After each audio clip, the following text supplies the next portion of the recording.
Some of the changes that I've seen in families because of this program are that I've seen a kid come in with his arms crossed and I don't want to be here and all this attitude. And on the closing night, we were doing the closing circle, and the question was something to the effect of, what's something you've gained from, what's the strength you've gained from families, from strengthening families, or what's something you've learned? And he said, I've learned how lucky I am, how blessed I am. And he was both lucky and blessed. You know, you could just see that he now felt an integrated part of his family, and the parents reported they weren't arguing anymore. Repeatedly, I've had families say, we're not struggling over homework, over getting up in the morning.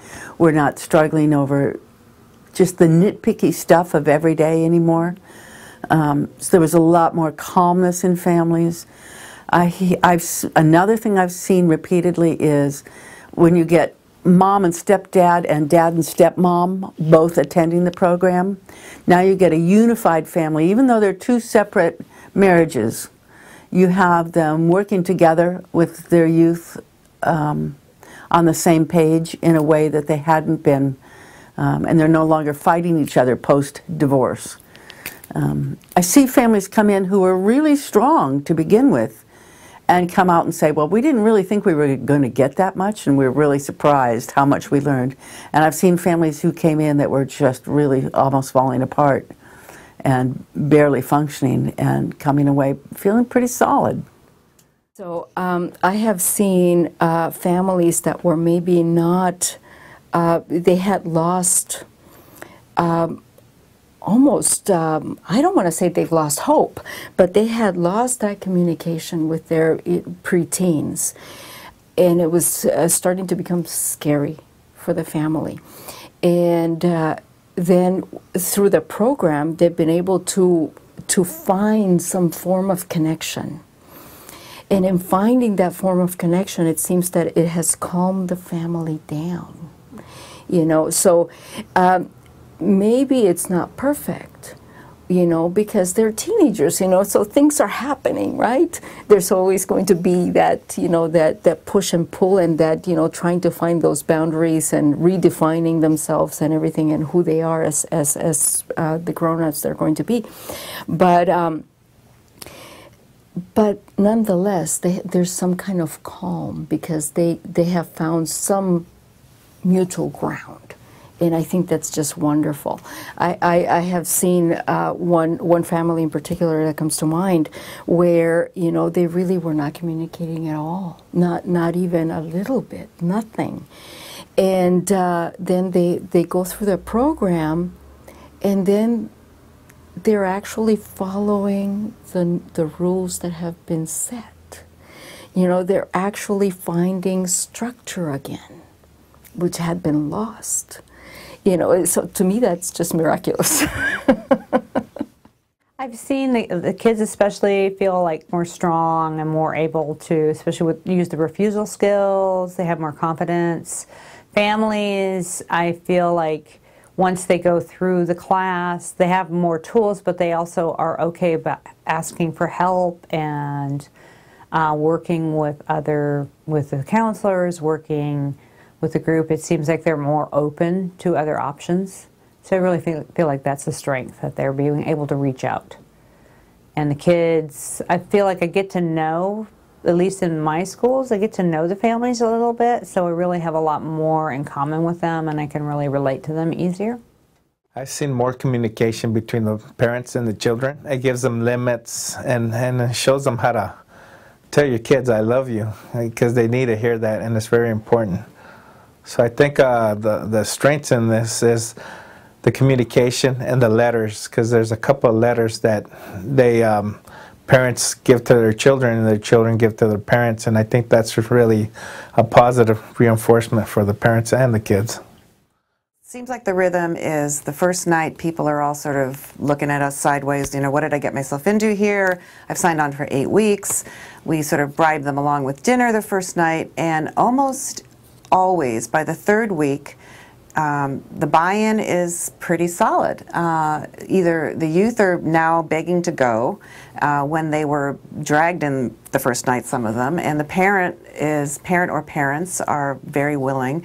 So the changes are really obvious as far as wanting to be there. So that helps immensely. And then secondly, the thing that I always see is that there is such an increase in affection and play amongst the family members. And given the state of the economy and people's lives in general, play is something that has really gone by the wayside. Playing games, doing art.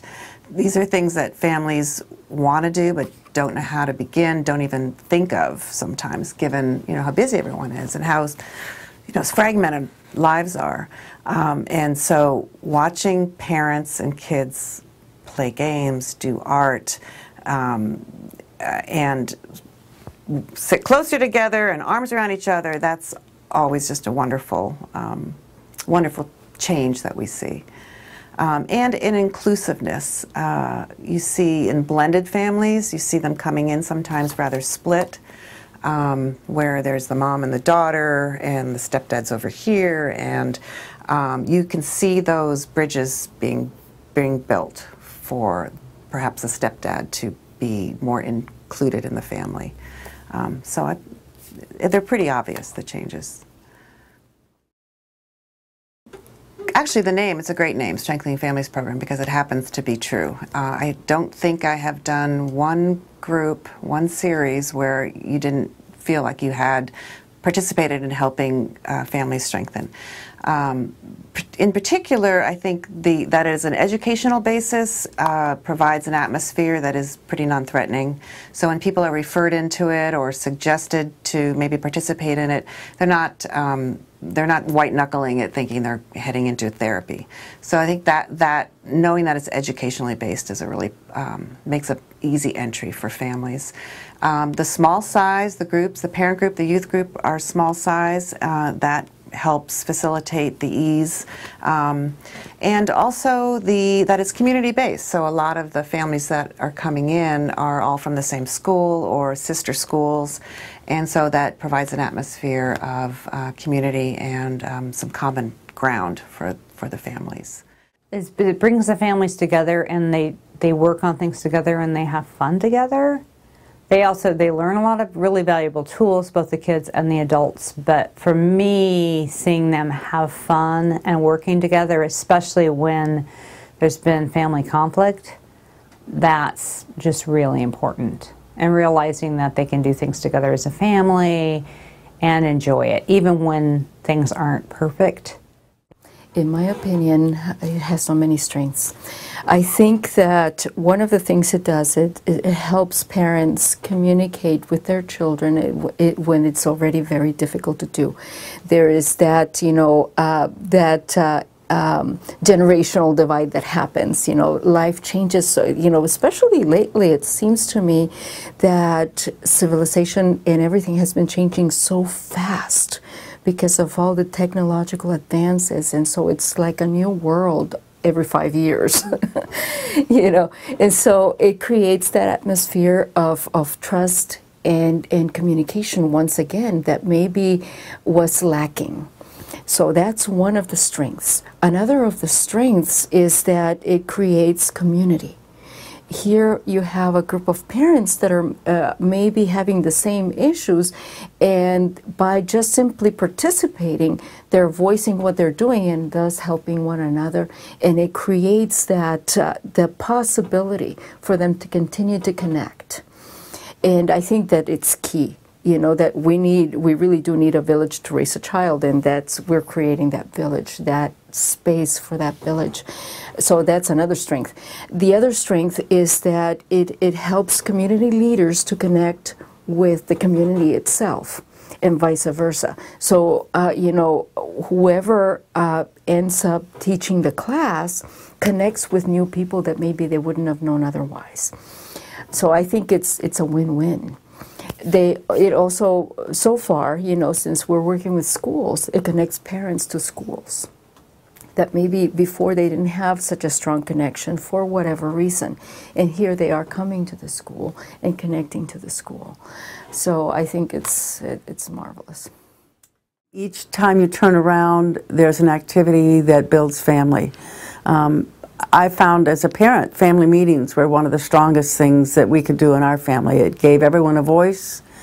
It allowed us to switch chores around so that people didn't feel like they were stuck with the low status chores. Because taking out the trash is the one that kids so often get, and they feel like they've been relegated to the low end. And it really helps to give kids high status chores on occasion.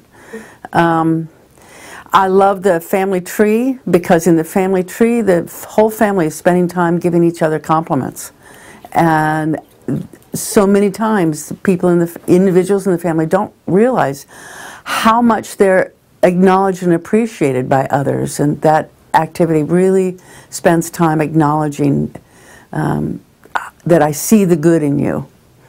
I love the family shields. It's so rare that a family spends time to talk about their values, and that allows families to really look at what's important. And when the concept of a shield is that values protect us from making poor decisions and from going down the wrong road, and they really do. And when you do a family shield, you reinforce that concept that we have a common beliefs in our family, whether it's spirituality or caring for the environment or being kind to others, whatever it might be.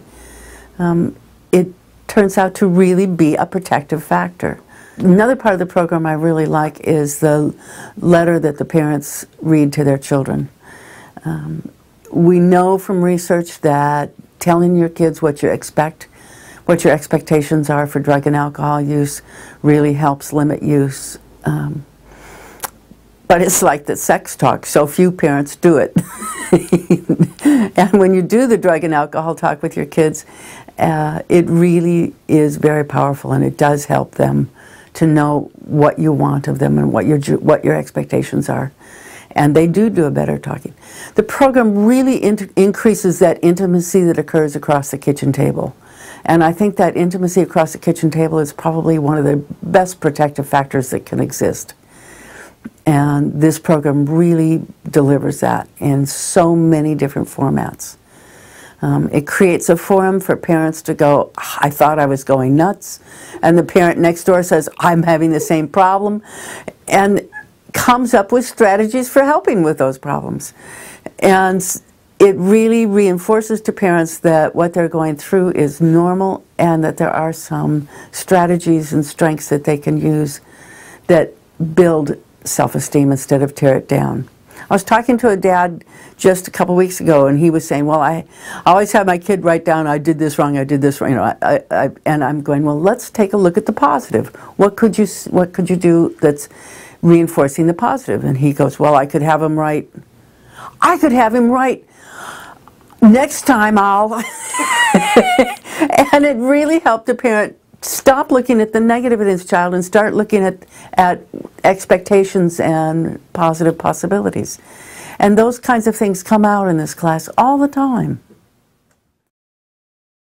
We have a lot of Latinos families in our district that that could be involved. If I was to recruit a family, first of all, I would come into their home and share all about the benefits that Strengthening Families has for their family and for their youth, the parenting skills, some of those cross-cultural differences that a student might face because they live in two different worlds, and how can parents deal with the change of those cross-cultural differences.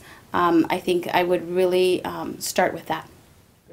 When I talk to families about this program, one of the things I stress is that this is a great chance for you as a family to take this last opportunity before they start into middle school or get into high school to stretch yourselves and learn a little bit about who you are and what makes you a family. And the Strengthening Families program will do that for your family.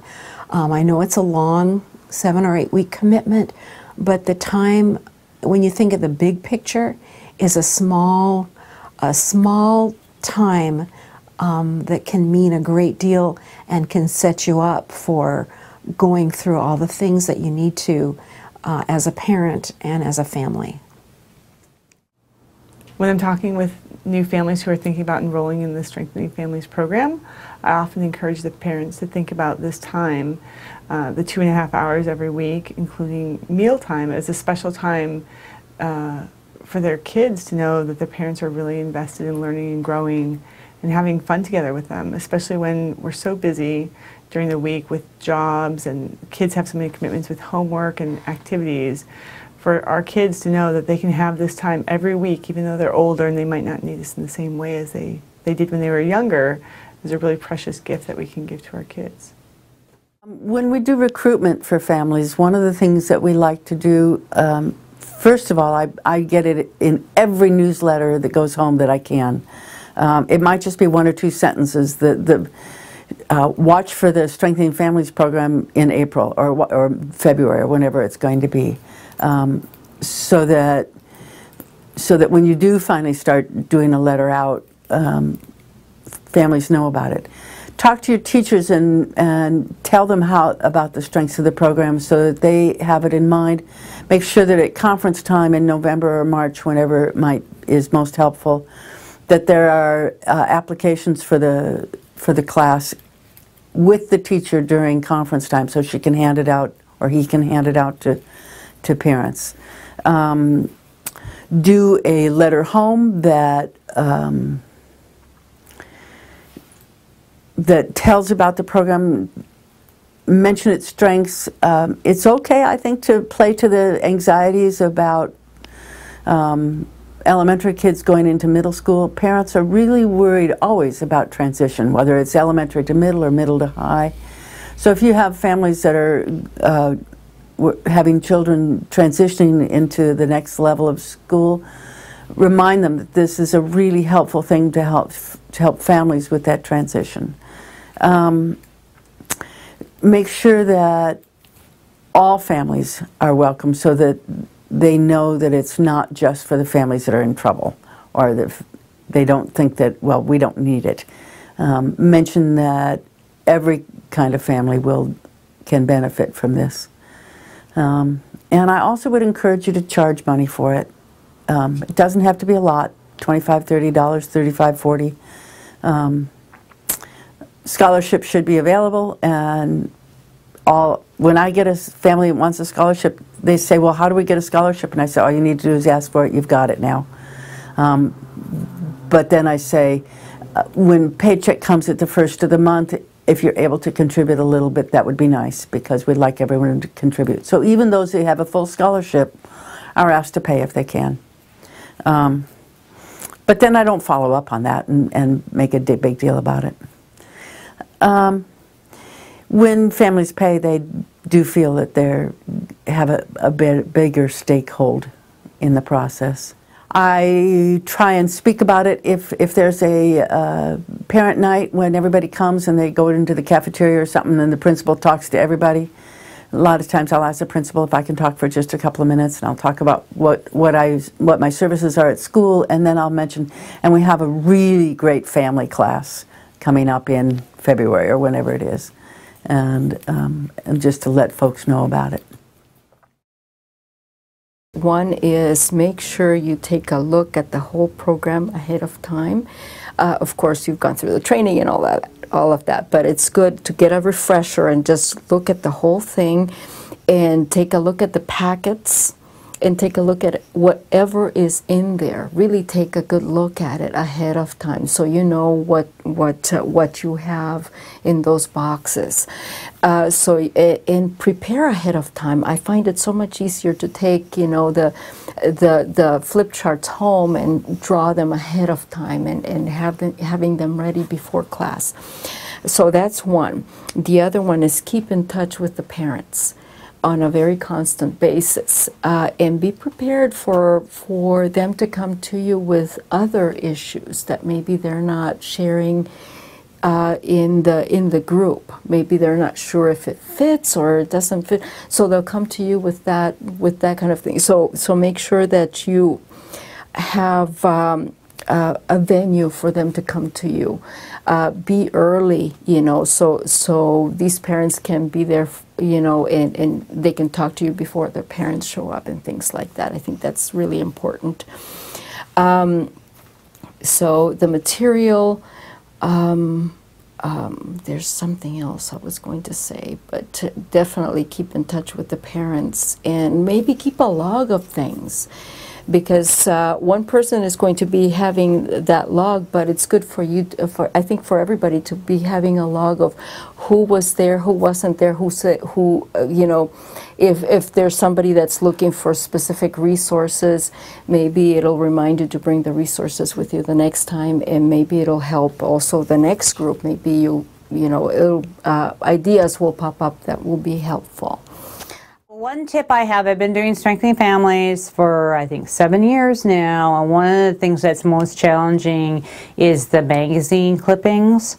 There's a portion for the youth group when they're in their first lesson, and there's a portion for the families in lesson 4 with Family Shield. And there's not a lot of time. So if you just have magazines or just pieces of magazines for them to sort through, it's really difficult for the people to sort through and pick pictures in the amount of time given. So what we've done is kind of come up with different categories, and for the youth categories, it's from their treasure map and job or career, hobbies and leisure activities, friends and family, and health and fitness. And then what we do is we try to find pictures that fit those different things. For kids, ages 10 to 14, a lot of those things are going to be cars, team sports, animals, maybe some family fun things. Those are some of the different things that you can have.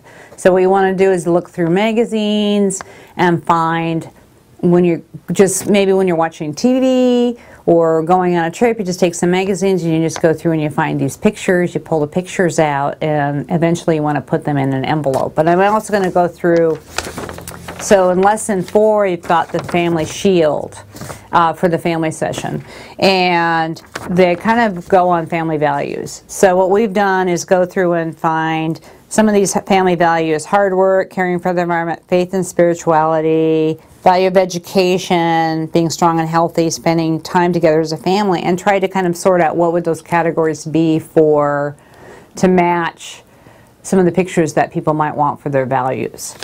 So what I want to show you is, so here would be the family and friends. And what we do is have an envelope, have the pictures already cut out. You don't want to have pictures that are too big because they won't fit. So you have the pictures already cut out and ready to go. And then we also have kind of a display piece, so that when we put those pictures out on the table, then we have the family and friends with them, so that when families go to sort through, or kids, they know, oh, okay, I can look for some of those things in this category. Lots of different envelopes, categories. Animals is a big one, both usually for families and also for the kids if they're doing their treasure maps. Hobbies and leisure, you can find things of families working together and having fun. A lot of times it's outdoor type of things. Sometimes it's easy to get certain categories, and some categories are a lot harder to find pictures for. Spirituality is one. That can be a challenge. So you have to kind of look for a variety of magazines, maybe go to the library and see what people have, go to a school library and see if they're getting rid of some magazines, so you can try to find things in certain categories.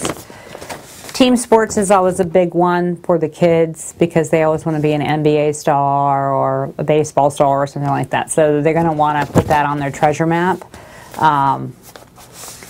Nature can be a value for families, so that's a good one. And education is another category that might be kind of challenging to find pictures of, but you might be able to find magazines at schools that show pictures of graduation, kids studying, that kind of thing. So you want to kind of get creative about where you're going to find some of these Work and career is a good one. Can be both for the kids' treasure map and for the family values. And so I really recommend spending time having every one of your facilitators take home a pile of magazines, sit on the couch and tear out pictures and then cut them up, and then if you can even have a get-together where you spread them all out and have the envelopes out and put them into each different envelope, and then you're ready to go. And then you might want to once a year or so refresh it or find out what you have less pictures in, like especially like I said, spirituality and education. Some of those honesties are really hard one to try to actually find pictures for, so people get kind of creative. And just keep those filled. Sometimes you have way too much in one category and you can just save them out until you need more. I also do really recommend having the thing that identifies what it is so that you can keep them in the category. And then when you put them back in your folders, make sure they're all kind of facing forward and they're not all crinkled up. That's about it.